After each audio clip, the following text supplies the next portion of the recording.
Hey, getting ready to train here, so apologize for the lack of $125 golf shirt. Obviously, when you're in West Palm Beach, you kind of have to do that a lot. But hey, I've got a couple maybe of this exact shirt, but they lived in like a series, and not so long, maybe 3 years ago, so before the mess, somebody came up, introduced me, and they were wearing one of the shirts, not this exact one. I'm like, well, there's only one way that you have that shirt. So, first person that we get a message that correctly identifies where this shirt is from, what year, and where it's from, we'll take care of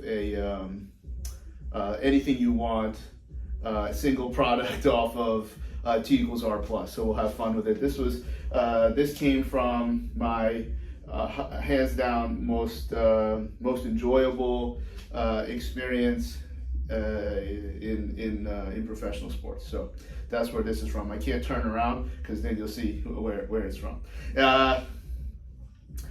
A topic that has come up in a lot of different ways in different contexts, but appears to have the same answer. A lot of layers to this as usual. So the story will start. I think when you're around someone or something that has particular interest or passion, some form of figurative osmosis, you begin to enjoy what they enjoy, or you like what they like, or you begin to know what they know, because it's a very, very easy conversation to have when you show, number one, when you show interest in what someone else is doing, clearly, but also when you actually have that interest as well, you now turbocharge these two minds into communicating. And that particular topic for me is nutrition. Obviously, when you're married to someone whose life and passion is based around helping people with nutrition as a primary intervention, that osmosis through Allie is something that has impacted me for quite a while. It's also, as I said on camera, and she thinks this is cool, I really don't know why, I have abs because of her. Let me see if this works on camera. I don't know. So as it relates to nutrition, I don't advise on nutrition, and the main reason why is not because I don't understand it. I'm gonna go through some of the things that I understand and how it relates, particularly to rehab recovery, not necessarily other reasons that nutrition is crucial. You'll see how I get there, but other people are just better at it than me, or their education is more extensive at it than me. But it doesn't mean I can't understand. More importantly, I think when we're talking about physical therapy, chiro, anything that's rehab or recovery, remember the only difference between rehab and recovery is the perception of pain and frank tissue damage. So they're really quite the same. And we need to begin that thought process by understanding that rehabilitation of musculoskeletal injuries is constantly always happening. 30 days ago, we can sensationally say that every cell in our body is different, and it keeps turning over, and it keeps turning over and changing with this very reliable process that continues and continues, and then becomes more focal or accelerated when there's an excessive load, an excessive insult, an excessive stressor. And that process of turnover really has to be governed by this fact that everything in the body is made out of proteins. Everything in our body is made out of protein. So that doesn't necessarily mean we need to eat protein, except it kind of does, because when we look at failure and we look at people that aren't recovering, but you think you're doing everything on point from the therapy standpoint, from the training standpoint, we're hammering good ideal concepts of work capacity and hormonal profile through training. We're getting after immune, so we're nailing the sleep piece. We're looking at cardiovascular and understanding what is valuable for this process, and we're looking at mitochondria, and we're putting in the training piece. If one of the most recent ones that really triggered this conversation, I'm dealing with someone that's got a fairly complicated removal of hardware rehab process. I guess, yeah, I kind of do rehab. I'm not rehab enough, but it's just not going quickly. And in terms of the hypertrophy and strength of that quad where he had the issue, and we start to dig a little bit. So hypertrophy per se, but I still put that part of rehab process, but hypertrophy for rehab shouldn't really be any different than some of these body transformations that make people very, very excited.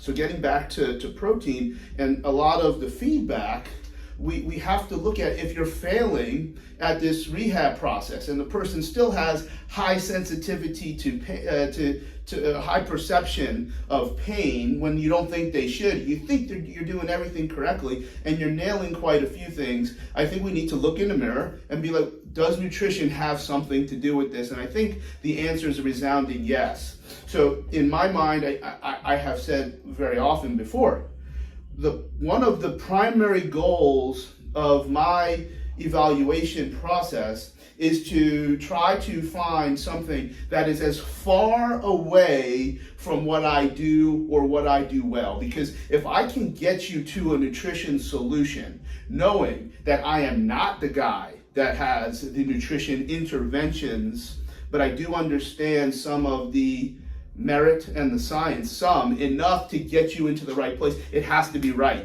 I think, well, what am I going to do now? Well, hopefully you charged enough money for that consult that it doesn't really matter, and you can be in some form of benevolent. Now, most people aren't doing that, and that's a whole nother issue that I think in the next iteration of the T=R mentorship, we'll try to understand that.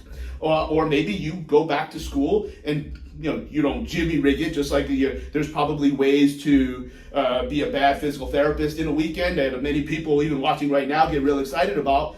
There's probably other ways in a weekend to become a bad nutritionist. So that I'm not suggesting that in any way. I don't think I'm that guy. I think I know, and I remember I say everybody should know everything. It doesn't mean you do it, because someone else has more repetitions and they're going to be better at it than you because hopefully they have made enough mistakes to really have a good, strong belief system. If you don't have a belief system, you're just doing what someone else says, which is what most people are doing in training, nutrition, rehab, et cetera, et cetera. So when you start to ask the question about nutrition and you use a basic screen, which may just be in the form of communication, as it relates to protein, you have to appreciate that, let's say if you're not ingesting enough protein, that doesn't mean one particular food. Foods have all macros. Obviously, some things have very little of others, so we're going to primarily call them a protein. Like chicken is a protein, of course, because it has a significant amount of protein, but also has a little fat. So if you don't have at the end of the day or at the end of the week, if there's not enough protein, well then it can't go here. This isn't going to get bigger if you don't have the building blocks that it's made out of. So one concept is, are you having enough protein? And there's different equations and different suggestions on if you're super active, and people argue. I don't know. So I just know that, like, if you're having, if you're 200 pounds and you're eating 60 grams of protein, and do you even know if you're eating 60 grams? Are you using the fists, or are you actually weighing things, which I think is the biggest struggle to a lot of this, because that's the biggest inconvenience.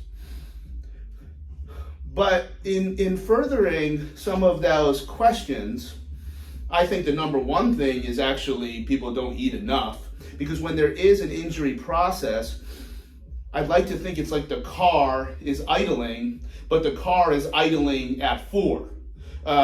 So if the car is idling at 4, meaning the engine is working and the engine is moving, you need more calories to begin with. And the easiest, outside of alcohol, which is again another issue, it appears that the nutrient that is the easiest and the most preferential for the body to convert into whatever energy, glucose, to run that idle. For someone that has shoulder problem, knee problem, someone that isn't recovering, is carbs. So then that gets us to some other very popular nutrition plans that limit carbs because they think they're going to lose weight. And that can happen, but it's very difficult to happen when somebody's bringing the heat in the gym. Remember, this is based on you doing everything correct in your rehab program and everything correct in your training program, but they're still not recovering or gaining the relevant rehabilitation qualities. Well, if you limit your carbs, then your body may be using other resources to drive that idle engine and send energy for your body that is already working harder because of fighting off an infection or some kind of illness or a musculoskeletal issue. So you start to use the protein through gluconeogenesis, which then develops ketones. So that's how the ketosis comes about, and it's, of course, it's more than just doing the process. There's a way to do it that's probably far more precise than what most people are doing. Given some of the things that I've read, is some people think that people have even too much protein to actually be in ketosis. But if your protein becomes the main fuel just to drive the idling engine, then you don't have protein to get here and here. So if you have carbs, your body uses the carbs to idle the engine, and then the protein can get deposited and stored to then support that changeover that we talked about that's different for every 30 days, because everything in the body is protein. So I talked about this for a couple slides, because when you nail this, you can be someone that really stands out. Because I don't know that it's that hard at a surface level to say what I'm saying. I think there's probably layers that are, the levels of biology and physiology and it can get deep. I don't know that those things are always relevant. I think sometimes people, because you can do it in physical therapy, you can talk about research all day. It doesn't really change, somebody's good set of hands or their social content. So I think number one, the equations to determine what someone needs for a normal, healthy idling engine appear to be very similar to the RMR. Is someone eating enough? Number two, are they having enough protein just to start that process? And then carbs. And then usually you'll find that they're probably having too much fat in conjunction with not enough protein and carbs. But the reason that carbs should not be scary is, for me, not coming from a nutrition mindset. It's coming from failure in physical therapy. And I've insisted, well, I think, what course should I take next? What book?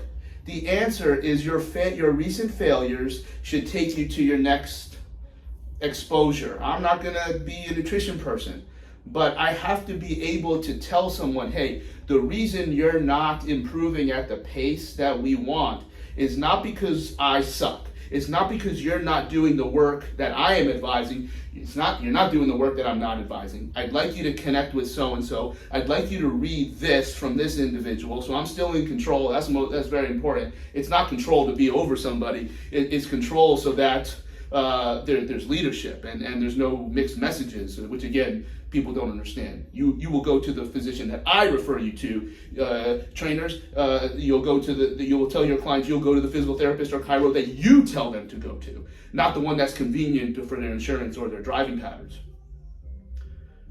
Because I don't want someone to think I suck. And I am finding that a lot of answers that we think get expressed through musculoskeletal, orthopedic, fitness issues, we want to try to upload them with more orthopedic and fitness solutions.